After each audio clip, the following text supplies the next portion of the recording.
ওই যে খাবার নাই বলে সেন্টারটা বন্ধ হচ্ছে। খাবার থাকলে এখনই আবার খাবার এলে আবার চালু হয়ে যাবে। ওই যে চাল ডাল তেল কিছুই নাই। চাল ডাল নুন তেল কিছুই নেই। আর এইসব কিছু না থাকার কারণে অঙ্গনওয়াড়ি সেন্টার খুলতেই আসছেন না অঙ্গনওয়াড়ি সেন্টারের কর্মীরা। কেননা খাবার দিতে না পারলেই নানান প্রশ্ন তুলতে থাকেন গ্রামবাসীরা।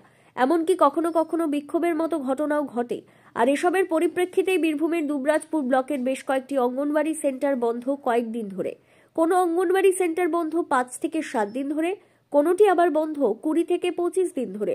প্রত্যেকটি অঙ্গনওয়াড়ি সেন্টারের একই সমস্যা, আর সেই সমস্যা হলো খাবারের অভাব। আর এমন ঘটনার পরিপ্রেক্ষিতে একদিকে যেমন মিড ডে মিল বা খাবার থেকে বঞ্চিত হচ্ছে খুদেরা, ঠিক সেই রকমই আবার পঠন পাঠন থেকেও বঞ্চিত হচ্ছে।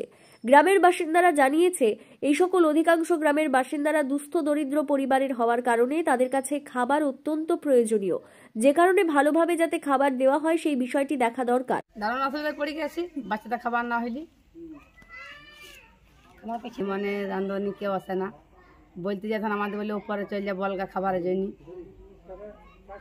খাবারটা দীর্ঘদিন ধরে বন্ধ আছে, এখন বিগত 5-6 দিন হলো এরকম রেগুলারলি 5-6 দিন বন্ধ থাকে। আর সমস্যাটা হচ্ছে যে আমাদের ছেলেমেয়েরা গরিব ঘরের ছেলে, তো খাওয়া দাওয়াটা যেন ঠিক মতো পায়। অন্যদিকে জানা যাচ্ছে খাবার নিয়ে এমন সমস্যা বিভিন্ন সময় হয়ে থাকে। যে সকল অঙ্গনওয়াড়ি সেন্টারে এমন সমস্যা দেখা যায় বা তৈরি হয়েছে সেগুলির মধ্যে অন্যতম হলো হেতমপুর গ্রাম পঞ্চায়েতের গড়গড়া গ্রামের অঙ্গনওয়াড়ি সেন্টার, যেটি 20 থেকে 25 দিন ধরে তালাবন্ধ। এছাড়াও গোকরুল গ্রামের অঙ্গনওয়াড়ি সেন্টার অন্ততপক্ষে 7 দিন ধরে তালাবন্ধ। এমন সমস্যার কথা দুবরাজপুর ব্লকের বিডিও জয় সূর্য চক্রবর্তীকে জানানো হলে তিনি জানান বিষয়টি দেখা হচ্ছে এবং যে সকল অঙ্গনওয়াড়ি সেন্টারের অবস্থা খারাপ রয়েছে সেগুলির জন্য টাকা বরাদ্দ করে দ্রুত মেরামতি করানো হবে। আপনাদের মাধ্যমে অভিযোগটা শুনলাম, খোঁজ নিয়ে দেখছি।